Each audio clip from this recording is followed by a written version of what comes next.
Vous êtes le seigneur de garde des urgences d'un grand hôpital. Tiens, tu vas continuer. Vas-y. Ça t'embête? Tu l'aimes pas trop celle-là? C'est l'accident d'exposition au sang. La définition. Alors, j'ai mis que c'était une contamination d'un tiers par du sang ou un liquide biologique. Ça, c'est très bien. Il y avait un premier mot-clé, c'était sang ou liquide biologique. J'ai mis dans un contexte professionnel, mais en fait, non. Et voilà, c'est tout. Alors, sang ou liquide biologique sur quoi? C'était ça, les deux aspects du problème. Effraction cutanée ou projection intraoculaire ou muqueuse. Alors, normalement, c'est les muqueuses et la peau. La peau lésée ou la peau intacte, mais avec une brèche de peau intacte par une piqûre ou une coupure. D'accord? Normalement, quand il y a une projection de sang contaminée sur une conjonctive, il n'y a pas de risque. Il n'y a pas eu de cas de transmission sur la conjonctive, tu vois. Mais c'est très bien, oui. C'est pas un accident d'exposition au sang si le sang n'est pas contaminé? Il y a un contact avec un liquide qui est... enfin, comment dire ça, enfin... Si on explique avec une aiguille de quelqu'un, on ne sait pas si... quand tu sais pas, c'est un accident d'exposition. Tu fais le test et après tu dis que non, il n'y a rien. Et l'histoire s'arrête comme ça. C'est comme ça l'histoire. C'est rarement tu as la sérologie dans le dossier qui est négative. Si toutes les sérologies sont négatives, bon d'accord. Là, on retombe sur le fait que tu dis qu'il n'y a pas d'exposition, puisque le liquide, on le sait, n'est pas contaminé. Mais tant qu'il n'y a pas la certitude qu'il n'est pas contaminé, c'est ce qui t'arrive. Imagine que tu te fasses piquer. Voilà. Tu veux continuer? Lavage de la plaie avec un antiseptique, chlorhexidine et sérum physiologique abondant et répété. D'accord. Dans quel ordre tu fais ça? D'abord, on met l'antiseptique, après on rince avec du... En fait, c'est l'inverse. Tu commences à laver à l'eau au savon et après, tu mets l'antiseptique. Pendant 10 minutes. 5 à 10 minutes. Tu veux continuer la suite? Après, je te laisse tranquille. Les virus. Les virus à risque, hépatite C, j'avais mis 33, mais apparemment c'est 3%. Hépatite B, 33% du coup. Et VIH, 0,3%. Voilà. Alors, l'hépatite B, c'est le plus haut risque et heureusement, il y a un vaccin. Merci. Attends. Merci beaucoup. Donc, l'hépatite B, 30%, mais heureusement, il y a un vaccin. Hépatite C, 10 fois moins, 3%. VIH, encore 10 fois moins, 0,3%. D'accord? On a inversé en fait tous. Pas tous. Je viens de vérifier dans le pili, en fait, c'est pour ça que c'est ça ce qui est écrit dans le pili, qui est 40 et 3. Ah bon? On m'a dit l'inverse. On vous a dit l'inverse? Où ça? En conf? Eh bien, certains... Ah, c'est pour ça qu'il y avait tant de réponses dans ce sens-là. D'accord. Je comprends. Monsieur Poinard vous a dit ça? Pourtant, Monsieur Poinard, c'est une référence, oui. Écoutez, il a dû ce jour-là confondre... Enfin, en tout cas, c'est... je peux pas dire ça en plus de... La référence, peut-être avez-vous mal interprété ce que vous avez entendu. Mais en tout cas, c'est vraiment ça les chiffres. C'est 0,3%, 3 et 30, mais dans ce sens-là. On peut retenir ça en se disant que l'hépatite B, il y a le risque le plus élevé, mais il y a le vaccin. D'accord? Bon, et comme vous l'avez tous écrit, tout est à moduler en fonction du contexte, de la piqûre, de l'exposition, comme vous l'avez bien écrit. Ça, c'est très bien fait. Je suis désolée pour cette histoire, mais finalement, ça tombe bien, comme ça, c'est corrigé. Alors, sinon vacciné, le risque pour l'hépatite B, si le patient est vacciné, l'hépatite B, le risque est nul. Voilà, l'hépatite B, le vaccin protège, on est d'accord.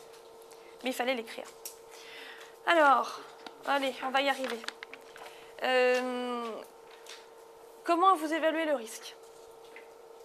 Alors moi j'avais mis... mal sur cette question. Hein. D'accord.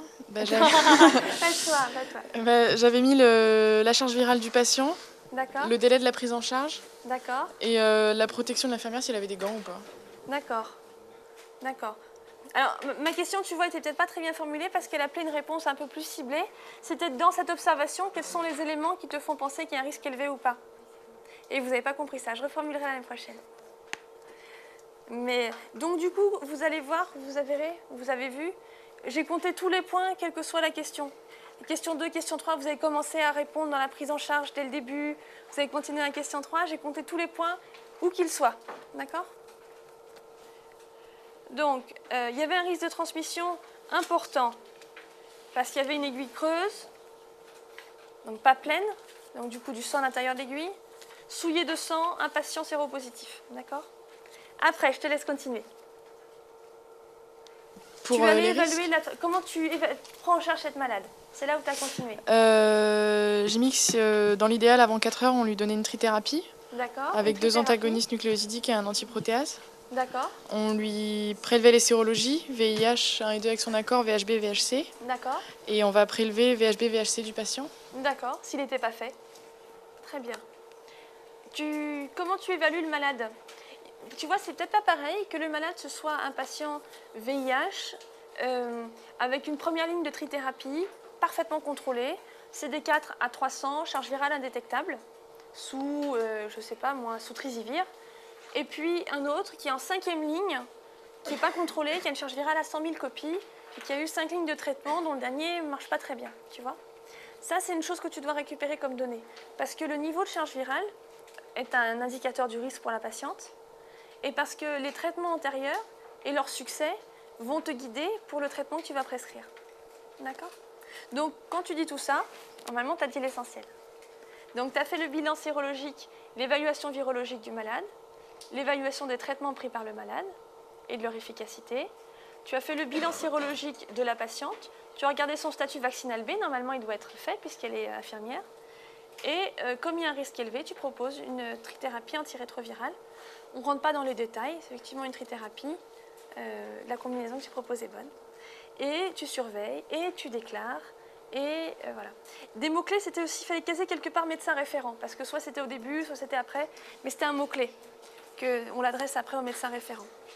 Donc je ne sais plus comment je l'ai formulé, mais il faut arriver à caser ça. Et le durée du traitement, certains ont mis 3 mois, en fait c'est 4 semaines au total. D'accord? Voilà.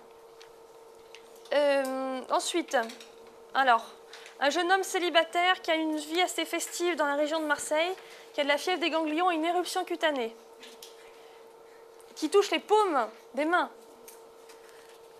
Et le micro va circuler pour donner une réponse? Une primo-infection VIH. Primo-infection VIH, numéro 1. Deuxième. Mononucléose infectieuse. Pardon? Mononucléose Mononucléose infectieuse. infectieuse. Une rubéole. Rubéole.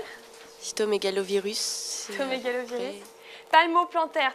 Éruption palmoplantaire, il y a un réflexe sous-cortical. Syphilis. Il y a peu d'éruptions qui touchent les paumes et les plantes.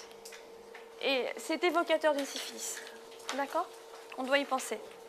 Ok, et alors quand même, sud de la France, fièvre, éruption, boutons, arthralgie, rickettsiosis, on en avait parlé il y a 2 jours. D'accord? Allez, on continue, on avance, on a bientôt fini. Alors là, je vous demande une question de cours toute simple.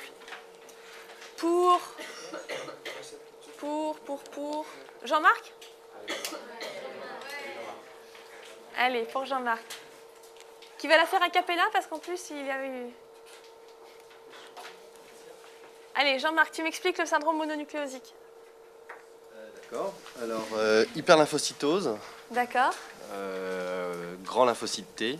Grand lymphocyte T. Et les étiologies, c'est VIH. Il y en a 4, alors ça, il faut les connaître par cœur. Très bien, VIH. Mononucléose infectieuse. Mononucléose. CMV. CMV. Et la dernière? Je sais plus. Toxo. Toxo. Voilà. Voilà. Ok, c'est bien. Ouf. Alors, Charlotte. Pour Charlotte? Bon, qui veut? Je crois qu'il y a un jeune homme tout au bord, là, par ici, qui n'a pas parlé au démarrage. À côté du... Allez, vas-y, réponds, ne te laisse pas déconcentrer, on a fini en 2 minutes si tu avances bien. Dans 5 minutes si tu avances bien. Alors moi j'avais mis, pour les signes d'une primo-infection VIH, j'avais mis ulcération buccale. Ulcération buccale, très important, je suis d'accord. J'avais mis trouble du transit, enfin modification oui, du il peut y transit. avoir d'une diarrhée, effectivement. C'est rare, mais c'est évocateur quand c'est présent. Et j'avais mis syndrome grippal avec myalgie. Syndrome? Grippal. Syndrome grippal, effectivement. Avec myalgie. Mais qui était là, oui. Quoi d'autre? Alors, on va lire le reste ensemble. Pharyngite. Il y a une pharyngite, les ulcérations bipolaires. Et qu'est-ce qui nous manque? Les signes neurologiques, rares mais parfois présents, et quelques signes respiratoires. D'accord? Tu veux prendre la question suivante? Alors tu veux passer devant pour la question suivante, ton micro. Vas-y.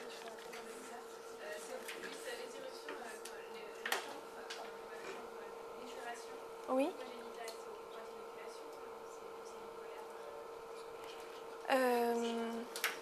Je sais pas. Cécile, ça fait 2 fois ce soir que tu me colles. Je sais pas. Pour moi, ça peut être l'un ou l'autre et sans rapport avec la localisation initiale. Enfin, a priori, c'est 2 régions qui sont facilement en action au moment de la contamination. Donc, je t'avoue que j'ai pas de réponse exacte, mais je vais essayer de me renseigner. On va voir. On continue? On continue. Le micro était passé juste devant le... Ah, vas-y, très bien. On voit sur le scanner cérébral des images multiples et en cocarde qui évoquent une toxoplasmose cérébrale. Je suis complètement d'accord. Donc on hospitalise en urgence, on donne un traitement symptomatique, antalgique, antipyrétique et un traitement de la candidose buccale avec un antifongique. C'est parfait. Et un traitement étiologique avec sulfadiazine, pyrimétamine, de l'acide folinique. Et puis remarquable. Après on envisage le traitement du VIH et éventuellement une prophylaxie secondaire. Voilà. Préventif, un traitement préventif ensuite de la une prophylaxie toxoplasmose secondaire de voilà, la toxoplasmose qui couvrira aussi la pneumocystose. La pneumocystose, voilà. Et bien 100% des points, même pas... Il manquait dans mon corrigé, mais vous avez tous corrigé, la déclaration, le 100%. La déclaration VIH, elle est faite par le labo de Viro, mais le 100%, c'est à nous de le faire. D'accord? Ok. Alors, Miss Tinguette, alors voilà une question très compliquée. Néanmoins, vous pouvez répondre même si vous ne connaissez pas la réponse. La plupart des gens connaissaient le pathogène, donc tu as mis quoi toi? J'ai mis que c'était une cryptococcose neuroméningée. C'est parfait. Bravo. Bravo. Et voilà. Donc après le traitement. Le traitement. Hospitalisation, urgence. Hospitalisation en urgence, très bien. Antifongique par voie intraveineuse. Eh ben, c'est rien que ça. Si vous aviez mis ça, c'était déjà très bien. Donc je ne sais pas lequel. Bon, alors c'était de l'amphotéricine B et de la fluorocytosine. Bon, mais ça, là déjà, tu avais bien. Alors après, tu fais un traitement symptomatique. Oui. Tu peux le dire comme ça. Il a mal à la tête. Antalgique, antipyrétique. Voilà. Alors après, tu n'es pas censé savoir. Mais il faut vérifier qu'il n'y ait pas une hypertension intracrânienne associée. Et si c'est le cas, faire des ponctions lombaires évacuatrices. Bon, d'accord. C'était pas trop le problème. Parce que tu vois, tu pouvais répondre à 3/4 des points sans connaître. Donc c'est très bien. Des questions? Je suis contente. Et bien ça conclut la conférence. Voilà. Ça, c'est la première fois que ça m'arrive. Merci beaucoup. On applaudit Rémi.